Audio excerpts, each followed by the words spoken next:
Okay, so I'd like to welcome everybody to our 21st annual dinner. As you may have noticed, we're doing this in a private home because Ms. Lebowitz was kind enough to have the entire dinner done in her house, which is very appreciative. Thank you. And the reason we're doing this again virtual is because I didn't know what it would look like a few months ago, to be honest. And the truth is, I didn't want a dinner where half the people coming, half not coming. So we figured, let's just go virtual. Makes life easier for us. And in case anybody really wanted a dinner, so I mentioned in my emails that I will gladly take somebody out for breakfast and lunch. Or lunch, not both. You're not getting both. Breakfast or lunch, and it's on me. You can even skip the meal before, and that will be our dinner. If anybody would like, please take me up on it. Last year, several people did, and you're more than honored to take me up on it. So now what we have is we have our two honorees, 2.5, because we have a husband and wife team over here, actually. And so we have. I'm the half, though. He's the half. See, he's the half, right?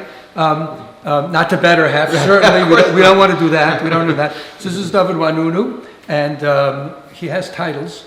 I forgot. He has titles. David and Wanounou. And Wanounou. And then we have Ezra Lebowitz, and we have his wife over here. So I know both these honorees many years, and the reason they were chosen is, besides the fact they were naive enough to say yes, which is itself a good enough reason, is because the theme of these honorees are that it's not only that they got suckered into doing this, but they're also they've been helping us for years, whether financially supporting, they've been very generous, but even more than that, advice, taking girls into their house, they've done all the time. I heard the girl didn't come, this last one didn't come at the end, but maybe she will at the end.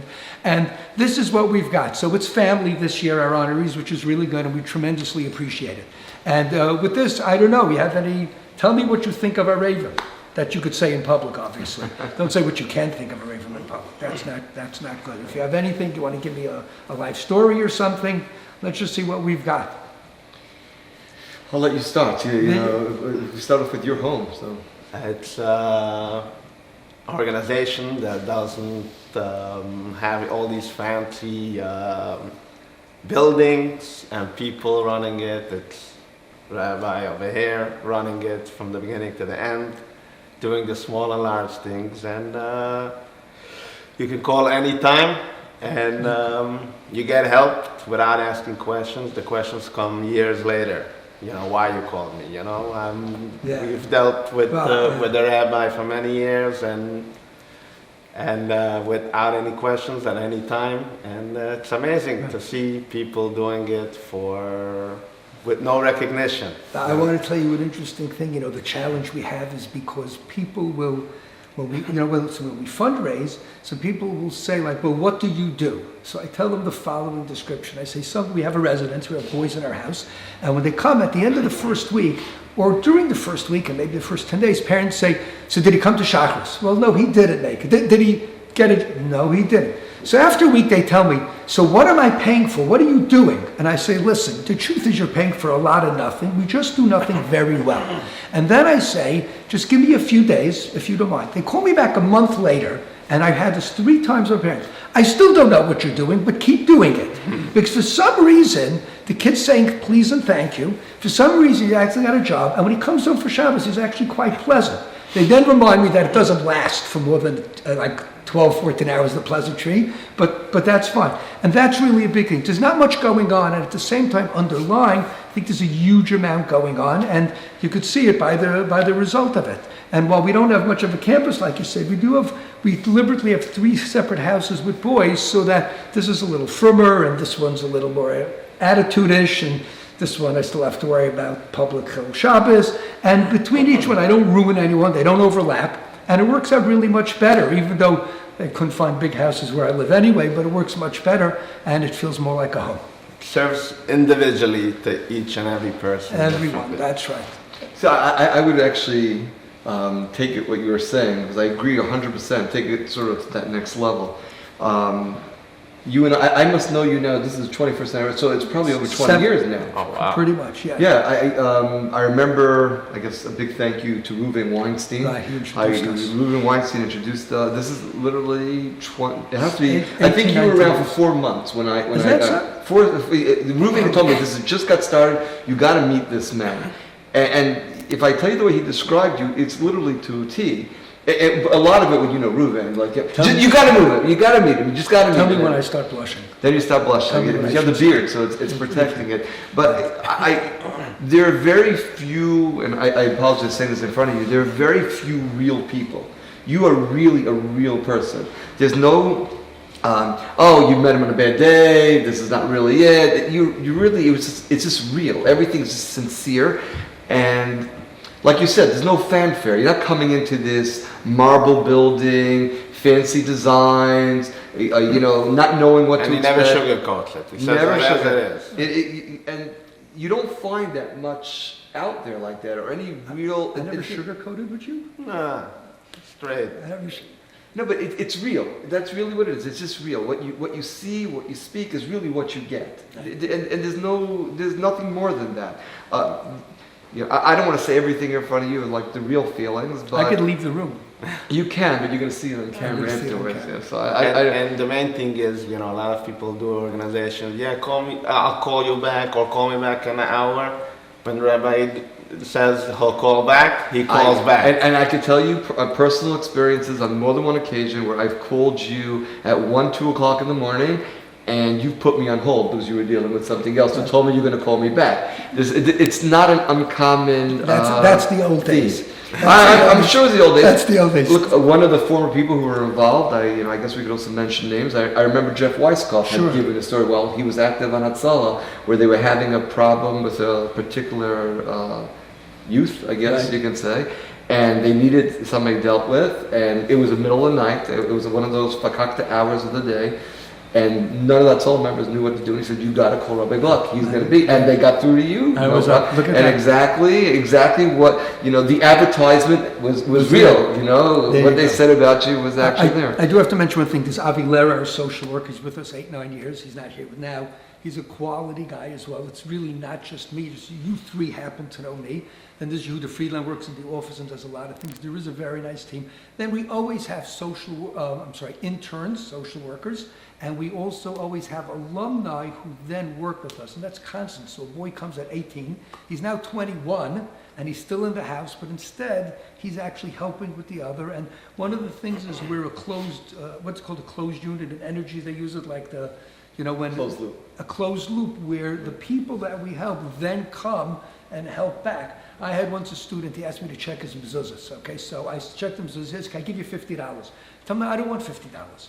He says, but you did it. I says, no, listen, you'll owe me a favor. He says, I don't want to owe you a favor. I know your favors. I owe you a favor. I have 3 boys sleeping in my house, and I want to give you $50, and that's it. But the truth is, he does generously take 3 boys, and that is what we do. The feeling of family is such that it just keeps going on, and now we have... But you just showed the next level. Because, although you may be known as that family at risk organization that you help, I know we started off as the Teens at Risk organization. We started moving with the family holistic. But it's not just the at-risk, because you get involved, like you just said, you went to go check somebody's mezuzahs. That has nothing to do with it. It really shows the examples of the realness in you of really wanting to help Klal Yisrael at all levels. Well, it's really a scam, the reason I do it. It's a scam. Here's the scam. So his mezuzahs really went through a copy machine. Here's the scam. No, he brought me the mezuzahs. They were kosher mezuzahs. And then most organizations, they do one part. They're not like, this is what Rabbi Gluck does. He takes on the whole package, and from the beginning till the end, there's that's not my department. I'm going to tell you why. Different organization. The scam is as follows. A lot of parents ask of the children, and then they get busy when they need things. And the only thing the kid needs is a tiny thing. Can you just pick this up for me? And when they do that, it means they care. And we all know that. Certainly when we're married, if you do the little thing, it cares. So if I wrap a kid's lunch, right, it means he thinks I care. Now I could extract from him a demand to wake up on time the next day. I can extract from him to do a better job. And that's that subtle, intangible. So that's the trick of playing with us. That's how you got us. Of course, that's the trick of playing with people. Now you do the little things. If you need help taking your mezuzahs down. I could do that. I know. But the trick also is, and this is the kids say, they do the same thing then when they got married, because they also understand there's a selfish and a selfless component in the details, because that's really giving up yourself. Basically, you're giving off life lessons. Okay, so look, I know we're having fun, guys, but we do have to break for a minute because Rabbi Benzion Klatzko was kind enough to speak for us at our dinner, and I don't think he needs to be introduced, really. He's Shabbat.com, which I think everybody knows. as well as he's probably in the forefront of Kiruv in terms of his name more than pretty much anybody else. So with that alone, I would like to just thank Rabbi Benzion Klatzko for speaking, and Rabbi Klatsko, we're waiting. Hello everyone, shalom, shalom. Welcome to the 21st annual dinner. This is an online dinner for Areivim under the leadership of Rabbi Gluck. My name is Benzion Klatzko, and I want to tell you each how happy I am that you decided to pop in, to listen, perhaps be inspired, and of course, support the great and awesome work that Rabbi Gluck and Areivim are doing. I've known Areivim for many, many years. My brother, Rabbi from Chaim Shlita, was involved with Areivim. My children got to know Areivim and Rabbi Gluck, and many others in the community have seen and heard Rabbi Gluck and have benefited from his work and his love and his wisdom. And therefore, we're here today to be a little bit inspired and perhaps to draw a little bit close to the message of Areivim. You know, Hanukkah is coming up, and Hanukkah is a very interesting Yom Tov. When we speak about the Greeks and what they had in for the Jews in order to get the Yidden to leave Torah and mitzvahs, we have to know that historically that is actually what did happen, meaning they weren't simply enemies of the Jews, and therefore they also decided to ban Torah and mitzvahs. They literally hated what Torah brought to Klal Yisrael. They despised it.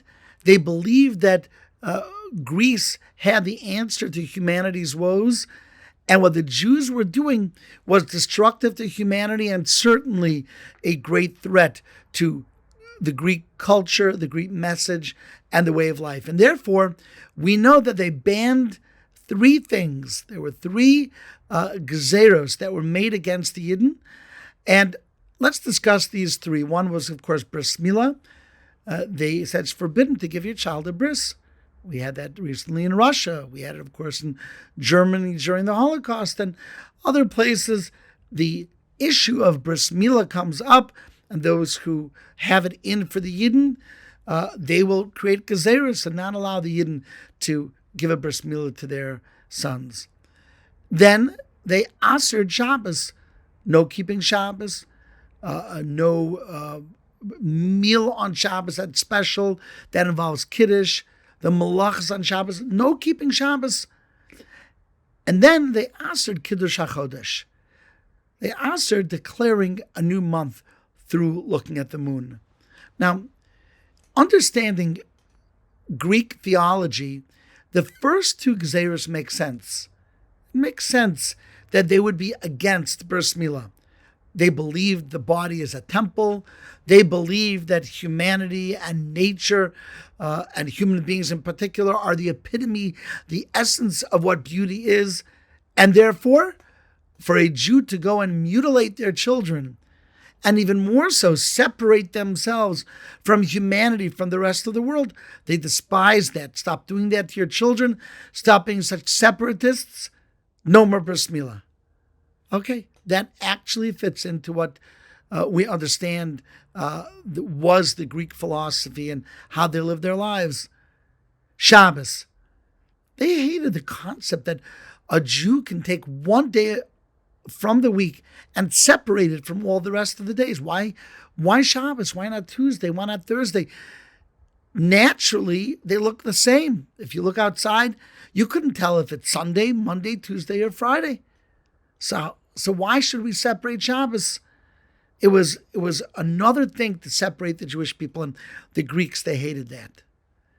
But Kiddush HaChodesh is a little bit interesting. The Yidden judge and decide their calendar and the days of the month based on the moon. And we're not the only ones that did that. There were many civilizations that used the moon. Of course, they didn't have an Ibriyar, they didn't have an extra Rosh Chodesh, but they used the moon. What was it that bothered the Greeks and Antiochus so much about the Jewish people being Mekadesh the Chodesh? The answer is very interesting. Sanhedrin are the ones who decide when it's a new month. And the Eidim come and they ask questions to the Eidim and they decide whether or not the Eidim are reliable, whether they're trustworthy, whether it's a good Eidus. And based on that, they declare it is or is not a new month. Says the Greek. 1 second, just look up at the sky. What's the question? Is there a new moon? Is there no new moon? If there is a new moon, then why do a group of rabbis, why does the Sanhedrin have the ability, the right, the power to say, no, you can look up at the sky and it looks like a new moon, but it really is not until we declare it a new moon? What, do you control nature? Nature is everything. Says the Greek, we live by nature. The human body and life and trees and science, philosophy, nature. How can you tell me it's not a new moon and you got to wait the next day? And that's why they outlawed, that's why they assered Kiddush HaChodesh. It bothered them that the Sanhedrin had that ability to declare that today is not the beginning of the month, even though it looks like it is. But for Yidden, this is not such a surprise. We're not shocked that we have the ability to look at nature and to look at the natural order of things, the momentum, the inertia of how things are going, and say, no, even though it looks like that is the teva, we have the ability to change things. We could actually, through Hashem and through the Torah and through the power of Yiddishkeit, we have the ability to change nature. We could change the natural order of how we would expect nature and humanity to go. I was thinking, what is the miracle that is Areivim? And it is a nace. What is that nace? The nace is that while we can see a child or a teen struggling, and we say, okay, that's who they are. That's their nature. It's not their fault. That's their background. And all of these are so.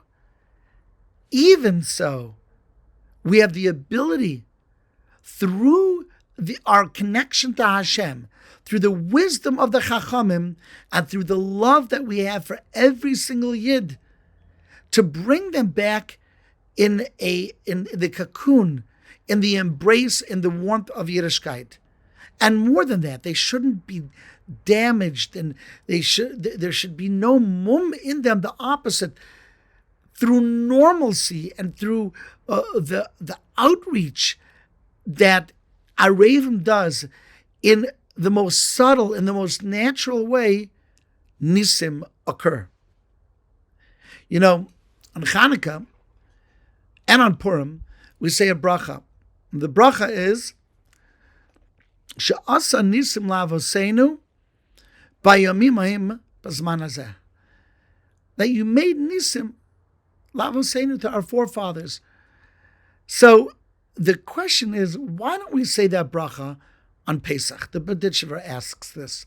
Why don't we say She'asa nisim la'avoseinu? After all, what other yontif can boast so many nisim?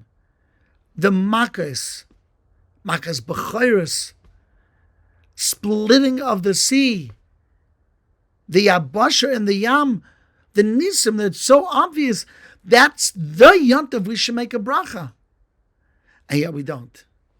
And the B'ditchever says, I'll explain to you why. If you look at Pesach, you know what you notice? You know what you see? You see nisim geluyim. Everyone saw nisim.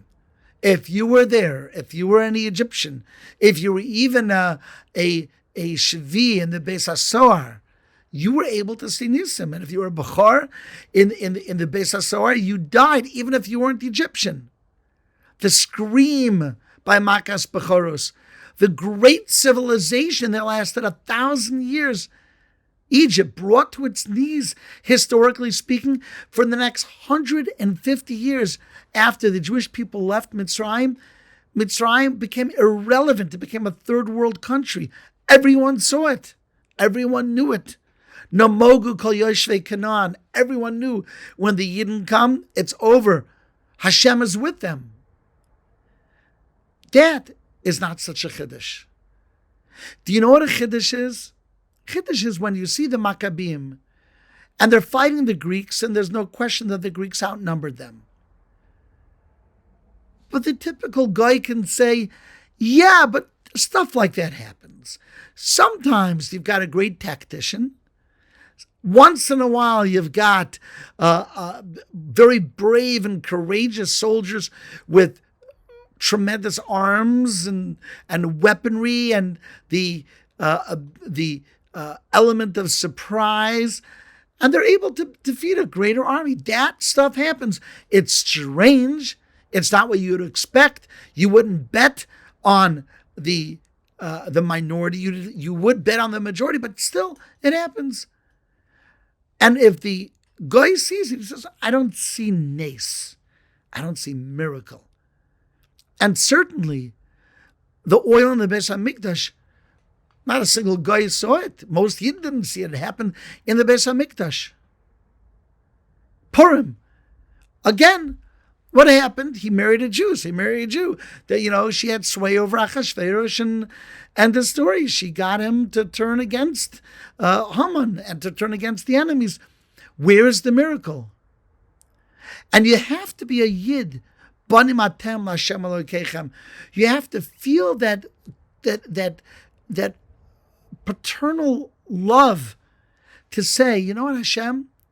While it may not be obvious to everyone, but to us and to our forefathers, we see nace. So we say, Sha'asa nisim la'avoseinu. Our forefathers, they did see nace. There are others who could look at what Areivim does, creating communities for young couples, getting them on their feet, healthy, with a rav, with hadracha, with love, with support, and say, where's nace? I don't see nace. I see a well-run operation. But there's nace there. And the nace begins with a Yid like Rabbi Gluck, who for so many years cares and cared about so many Yidden. For somebody to care so much, not throw in the towel, and he has every right to. He could say, I got older, I wasn't feeling well, it's time for me to retire, I've done enough, it's time for the next person. But Areivim does not stop. The opposite is true. They continue, they mentor, they handhold, they help find jobs. It is the silent blessing of an organization that has been around for so many years that we could practically take them for granted, but we shouldn't. Because they are a bracha, they are a nace. But in order for that nace to continue, I'm going to ask each and every one of you who are watching to throw your weight behind Areivim. Throw your support, your love, your advice, your leadership. Help Rabbi Gluck and help Areivim continue creating healthy couples, healthy people in Klal Yisrael, people who will go on and build communities that will be able to say with a pride, Mila Hashem Elai, we are not just God-fearing, but we are healthy and we are normal and we are together. And more than that, we will bring up the Ezra Hashem Yisbarach, healthy children and healthy families, because it's only through this that we're going to survive this very difficult galus, so that we can say, Sha'asa nisim la'avoseinu b'yomim ha'em b'zman hazeh, in these times, right now, right here. Thank you very much. Thank you very much, Rabbi Klatsko. I really appreciate it. You're always kind to us, and you always say kind words as well as very powerful words. Thank you so much. I now owe you one favor back. Thank you so much. So where were we up to, Reckon? You're so quiet. I'm waiting for my turn. It's your turn. Go. It's your turn. This morning I realized that I know Rabbi Gluck for half my life. It's a lot, and What is that, 10 years, 12 years? 15 years. Oh, you just I gave didn't wanna away. say how. You just gave away. I figured 10 years Giving sounds you right. a- I'm giving you a way out on this. And I've been thinking, I told my husband, I've been thinking a lot, what, if I have to simplify in a few words what Rabbi Klatsko did for me, and I think you posted it on your website, which is healing, not hand-holding. That was a lot, like, when I reached out to Rabbi Klatsko, it was always find yourself a healthy environment, learn to be a healthy person, because if not, you're going to be an adult at risk. And it was also learning boundaries. Like, by watching Rabbi Klatsko, what he was able to offer and what he, yes, he's available in the middle of the night, but he also used to say, oh, this and this time, I won't be picking up the phone, I'm going away with my wife. It taught me about healthy family, healthy environments, boundaries. He never was looking to replace a father figure, and I appreciate that, because it's the realism there of like, this is what I can give you, this is what I can't give you, this is the work that you need to do. And I feel that your emphasis in always putting mental health first is what is, it means so much. I want to tell you where I learned that from. 21 years ago, I was talking to Shmuel Kamenetsky. 21 years ago. And we were talking about a yeshiva kid. It wasn't so religious anymore. It was always about kids going off the derech.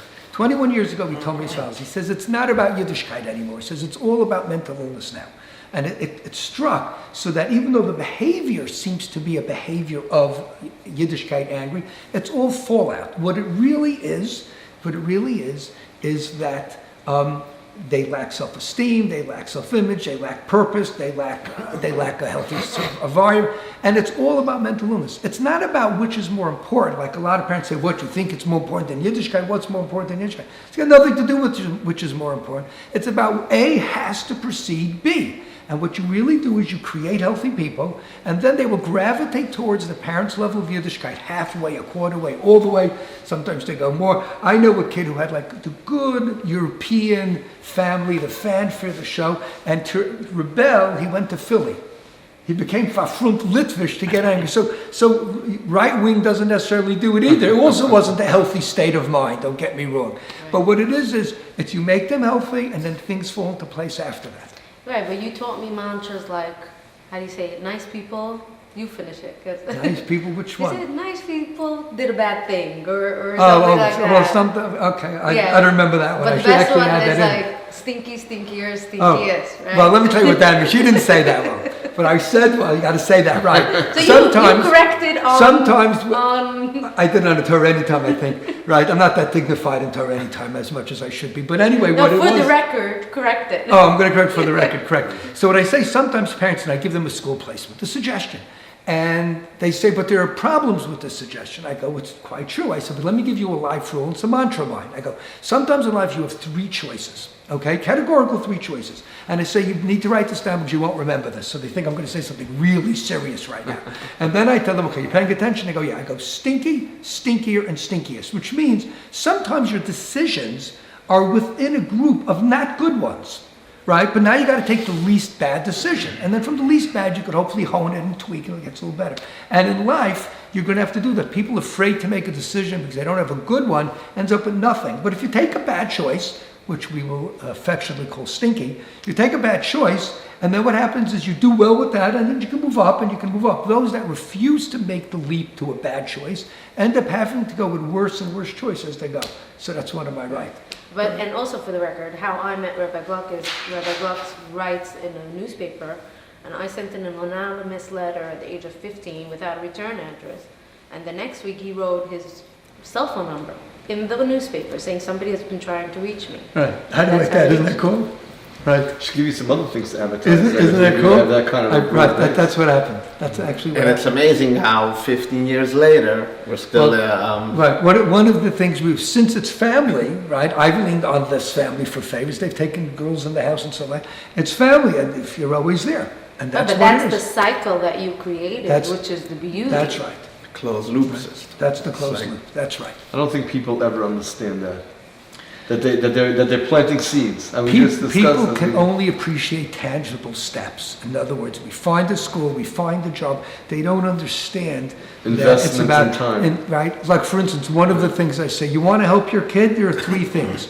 You keep them busy, make them feel accomplished, and you surround them with healthy people. None of this actually helps the fact that the kids may be smoking weed, or he's not, but he's just got a very poor self-esteem, and therefore he gets fights with everybody. They don't appreciate that. But this is the intangible environment, and when you do that, things will fall into place, and that's what we try doing. And they keep in touch with you. So for instance, we'll meet kids at 16, 17, and we'll be invited to the children's bar mitzvahs already. I've gotten invited to. Actually, I've twice hung out with kids for lunch, and now I hung out with their kids for lunch. So you're talking about a long time, because they always, in between, I leaned on them a lot, don't get me wrong. And you've done all this at 35. And I'm still 35. So why do you take my kid for lunch? The youngest kids I take for lunch, so Avi Lehrer takes kids for lunch, the social worker. So Avi Lehrer will take the youngest, is probably 15, 16. I've got 9 and 10-year-olds. Okay, so 2 more years. I have one kid who was 10. I used to play chess. Reserve now. He has the slots. Well, when I take the 10-years-old, we go for the ice cream place. We don't actually go for lunch. Okay. We just eat. That's what Okay, it's called. It's part of the virtual dinner, That's the part ice of cream, or? if somebody doesn't want me to take them for lunch, you want me to take your kid for lunch, so then yes, I will take your kid for lunch instead. So you babysit, basically. And we babysit too, yes. But I don't mean to interrupt. What's the point of the lunch? I mean, the lunch date is a very interesting The point of the lunch is that, first of all, one of the challenges therapists have is it's an artificial environment. It's an artificial environment. It's a desk. Your parents made you go there. At the end of 45 minutes, he's going to look at his watch and he's going to tell you, so this is it. A lunch date on the end seems spontaneous. It actually makes it sound like I'm having fun, right? And what they would like to do, they deep down know there's a gap of age. They'd like to forget it. Also, I tell the parents, you may not let your kids bring money, because it has to look like I'm doing this. And then when we talk, also, a lot of people don't want to talk about their lives or their challenges, but what you do is you have it, what I call pre-planned spontaneity, which means I already know what we need to talk about. I've got now an hour to segue into conversation through various nonsense things, and then we could segue in, and before they know it, they've been therapized, which is another word, which is not a real word, but I like therapized. It just works. So you once played that game with me. Did I? When we went through our, when I got married, our bumps on the road. So I remember going to you once, and I'm like, marriage is not for me. I don't know. I got married by 25. I was doing my thing. I don't know. It's not for me. So you asked me, I think you were living still in the old house with like a big porch outside. Yeah. By the door. So we go outside. You asked me, are you going to want to get married one day? So I said, yeah, of course. Yeah. Not now, but she said, I don't remember just practice. So practice.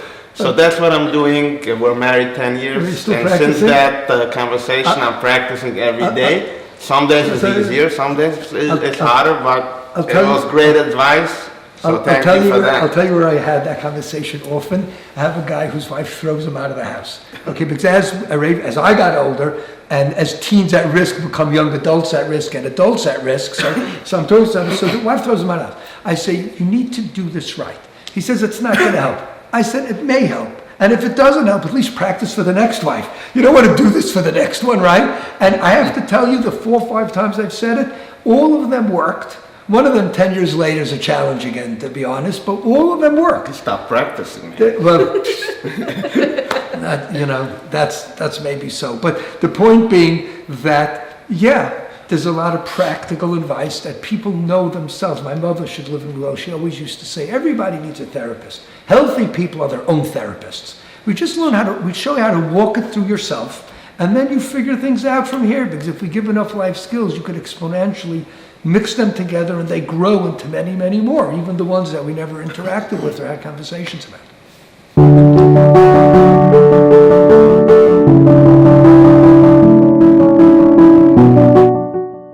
So everyone has issues. Some people want to push it under the rug, so it comes up 5 or 10 years later, sometimes 20 years, and some people know who to call. Big time. The people that bury, I tell everyone, if you do something wrong to somebody, so if you say, I'm sorry, it's over with. When you bury it and don't say, I'm sorry, so it cocks and it keeps going for years. You want to get rid of something, you deal with it. And people can't appreciate that as much as they should. That if you deal with it, it's sort of like I tell people, it's another mantra. You have 2 choices sometimes. This is not the stinky one, another thing. You have 2 choices, right? You could behave in a manner that makes you feel normal, and everyone will see you not acting normal. or you can behave in a manner that makes you feel not normal, take medicine, go to therapy, and everyone will think that you're acting normal. And that's really what it is. So the guy with self-esteem is okay to feel less, so to speak, because he wants to present himself and knows that's best. Others can't bring themselves to do it, which is very understandable, there's no question. And therefore they end up feeling more normal, and they're just not at all integrating it at all normally, you know. That's... And the main thing about Areivim is that it's not so popular and they try not to advertise it. So the kids feel comfortable being over there because it's like, it's like a mama pop shop business. It is. So they take care of everyone. Yes. What their needs is, it's not a corporation where, I gotta call the secretary, you gotta call for an appointment. I don't know if this is something you can always edit it out afterwards. If we're going into a direction that we don't want to go, but where do you see Areivim in 10 years? So that's a great question. I'll tell you the way I see Areivim in 10 years. Oh my gosh. Yeah. I'm going to be You old. gotta have a I should say I'm going to be old. Plan. Right now, 5 years. Right, We'll negotiate. Right now, He's a I'm old. consultant. 10 years, I'm going to be I old. wanna I'm going to be ask old you and about that. decrepit. It's a different level. There's old and decrepit. But right now, we're So old. we'll be there with you. But anyway- Right, which one You're of gonna do you be out there? You're going to be old. I'm gonna- Maybe not old. But anyway, I'll tell you the answer. It's part of my personality. It's a strength and weakness. I'm working on budget. The challenge of working on, and I work with intangibles. The challenge with that is the same guy that gives somebody 1,800 gives me 180. The same guy that gives somebody 10 gives me 2,500 because they don't see it. Now, when there's a part truth, if there's a school with English teachers and all that, there's a part truth. But at the same time, there are a lot of expenses we do have. What would we do? The question is, what would I do with the $250,000? What would I do with the $500,000? So what we would like to do is I think we've perfected, to whatever degree humanly possible, the ability to create healthy people. I know what are bells and whistles, and we got rid of all that. We know what's foundational, and we do that more, and we're doing well. I would like to increase the numbers of beds. That's one thing I would like to do. I would like to increase them, that's one. Number two is I would like to have a girls' residence. The challenge is girls' residence cost much, much more than boys' residences. 2.5 times. So everything costs me $1, it costs me $2.5 with a girls' residence. Wow. It's a separate conversation. I would like to do that. But maybe that's not for conversation. No, it's now. not. I'm here to advocate for the girls. Okay, so then So wait, we have to have a separate dinner. we need a separate. And it's way harder because the boys are easier to place. It's in much- I don't different know any houses other and the organization girls- that's I- facing the girls. I had a girls' I'm involved with another organization. I had it, well, that's Yeah. just with abuse. I had a okay, girls' yeah. residence. I had a girls' residence, and it simply boiled down to two problems. It costs more money, which I'm maybe a little better position, and the second thing, it is almost impossible to get ongoing staff. Wow. Because Right. you need more staff around. I actually have two girls, young women actually. One of them was working in that program, another was an intern. They said, we'll deal with all the staff, and if we can't, we'll sleep there 24/7. So I just got the staff part. If anyone's You would interested. do that in Hilbert? No, I won't do it in Right, I'm No, saying- no, I wouldn't have enough rooms to take care of the babies and Right, exactly. and all that stuff. No, I couldn't do that in Hilbert. No, but I would do it. We did it in Pomona last time. It was a gorgeous remember house. that. I It's a remember that, gorgeous yeah. house. We would do that. So that's one thing. And the funding was a separate challenge. Was the staffing was an impossible. I have to see if they're really serious about. But there's a shidduch crisis, so there's a lot of older that. girls. Yeah, but they leave after 6 months. You understand, and they're usually doing college while doing. When I get a guy, he's working whatever he's 24/7, or he's working 12 hours, and I get 2 shifts. With the girls, it's much harder. That's one. And the other thing I would like to do, and I didn't even know how to go about this, to be honest. I would like to give training courses about how to go about working the intangible way to make people. This thing that we figured, I would like to be able to I have would other love people that. do. Say that. I would like Explain that. what we do, our intangibles, right? For instance, we choose placements. Not everyone's doing school placements. I'll sometimes think a yeshiva could put them in a modern school and vice versa. I go, I know them now, and I know the schedule. He's going to like this, and it's sustainable. Because when you do a placement, you do it sustainable. The intangible aspect is what I would like to describe. I would like to be able to have people, whether it's ongoing courses, for instance, you have a problem which is unsolvable. The husband has no promotion, there's shalom bias issues. One kid is is going off the derech, and the older sibling, if we could use the word these days, has gender confusion, which, by the way, is almost not a solvable problem at this moment.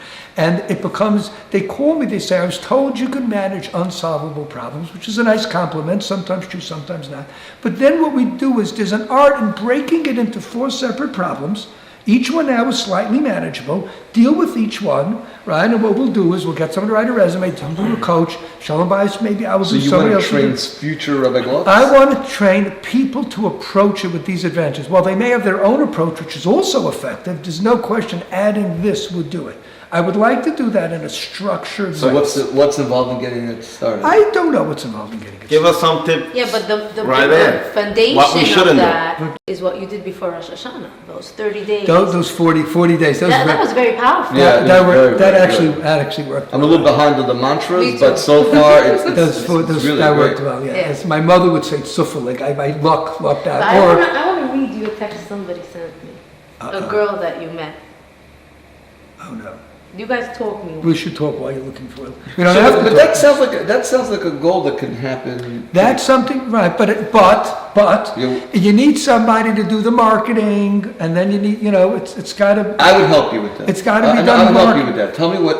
Okay. You and I should sit and talk about this. We should- This sounds like a very easy. Because one thing I find. Well, it's a finite project. Hold on a It's a second. very No, finite because one thing project. I find it with a lot of people is that, especially with the good people, there's no transition plan for them. They're good, and they've never taken, for lack of a better word, their apprentice. And I can tell you a couple of great people who I can give you as examples. There was an organization that I used to be involved with a couple of years ago. And I looked at the entirety of the board. Great organization. If I told you the name of the organization, all you would have the greatest things to say about them. Right. The average age of the board was 726, I think, Okay. of the people who were involved. And I remember having the conversation, like, guys, What's next? who's taking you over? You're such a close-knit Right. circle that what's the plan? Right. Sometimes I get the answers, gut the helping. So Right. and the next level is I don't know. We'll figure it out. See, I'm not even talking about an extension of Areivim. I'm just talking about. I understand. See, you're not looking at that, but the power and the stories that people around you could say about how you've helped. That there's more than just a training. You have to have an innate ability to work with to get to that next level. So you being able to find that right person, It's very hard to find because just to find the right person to work with. I would- because you need someone that has the same values Exactly. and that's fire. I want to tell you another That- conversation I had with Shmuel I just want to. Okay, first. Sorry, No, interject. let's do the quote. So this Right. girl that you met once, I took you to meet her, and she wrote, "I'm so grateful for you to take me to Rabbi Klatsko and show me that there's a rabbi out there who actually cares about the person and goal of helping isn't just to get them to be religious again." There you go. Right. Okay, I appreciate that. Is she religious now? No, Okay, but she's much healthier. there you go. So I haven't spoken to her in a while, and then I touched base with her. I posted about Areivim, so she sent me Right. this message, and she's doing so much better. She's very chashuv. So I want to take another quote out from. I usually don't quote them, but these are harmless comments, so I quote because otherwise everyone gets in trouble when they Gedolim get in trouble when they get quoted. So I asked them when we were transitioning and focusing on healthy living and all of this and making them healthy to be healthy adult spouses and parents and not just healthy enough to fail in marriage. So we asked Rabbi Shmuel Kamenetsky the following question: if I can make 100 people less unhealthy or 10 people healthy, what should I do? And you've heard this from me. So he said make 10 people healthy. And that's a huge shift in any mentor organization. Mentor organization hangs out Shabbatonim, hangs out in 7-Eleven. They have small amount of interaction with a bunch of people. But this is a change now. I'm going to speak to less people, speak to them over and over and over again to make them actually healthy. But then I asked him, because this is what you were saying, if I can make 10 people healthy or one person uber healthy, right? What should I do? He said make the one uber healthy. Really? That's what he said. So if we can make, right, because obviously exponentially it has a great effect. If I make 10 people healthy instead of 100 less unhealthy, they'll make their spouses healthy, they'll make their children healthy, and they may even make their neighbors healthy. If you make one healthy, You make one uber. you have right, someone you else make- who's going to make right. the 10. So if we could have such a course and people would be interested and they'd be invested, the qualifications would have to be that they're emotionally invested in the project. That's what it would have to be, right? Which is a challenge figuring that out. But if we could do that and we could create, or not create, but if we could bring out and let their health and strength emerge, that would be very chashuv. That would be great. That would be like an added birthday present. My birthday soon. Sort of soon, not soon, sort of soon. We're actually near each other, I think. Right. We're sort of soon. Wow. You want to hear a crazy birthday story? So I called my daughter up, my oldest daughter. I don't talk to my oldest daughter that much. Not in a bad way. She's busy, I'm busy. We're very confident. We don't need to talk to each other all the time.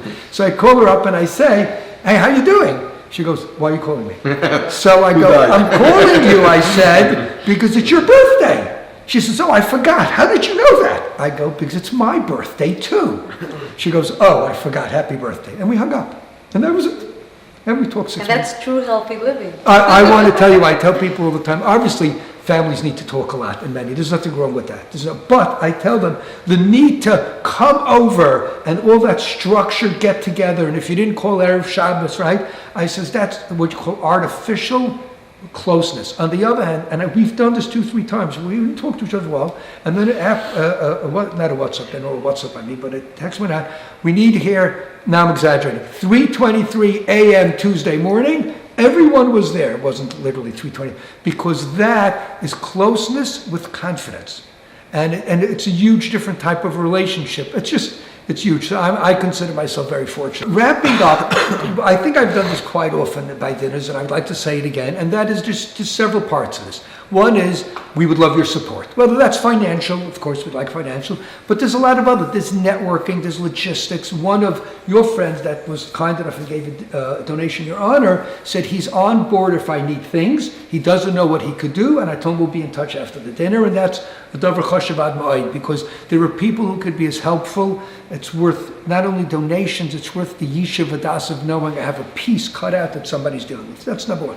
Number two is the message should be, I guess, that we support healthy living, Torah-based, and this should be a motivation to say that, hey, it's possible. There are techniques. You could do this, whether through Areivim or whether through yourself, or just a commitment to healthy living, commitment to be a better parent, make our job easier, of course, right? Not only that, if you're a really good parent, we won't hear about your kids, a really, really good parent, we won't hear about your grandchildren, because there's this residual effect. So that's really that's our call for war, I guess you would say, is that please keep us in mind all the time as much as you can, and please keep your families in mind as much as you can, and somewhere between all of that, Klal Yisrael will be a healthier place, with the next generation will need us and all similar organizations less and less and less.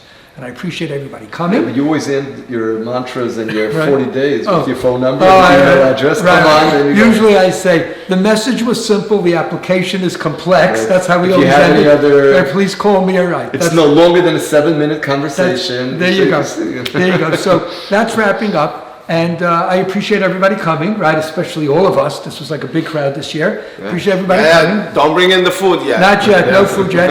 And that's really it. So that's everybody for coming. Thank you, photographers, Label Schwartz. We appreciate it tremendously. And we appreciate everybody for all the help you've done. And we may be zoicha by helping other people's children, that we should not need any help with any of our own children. Amen. Thank you so much, everybody.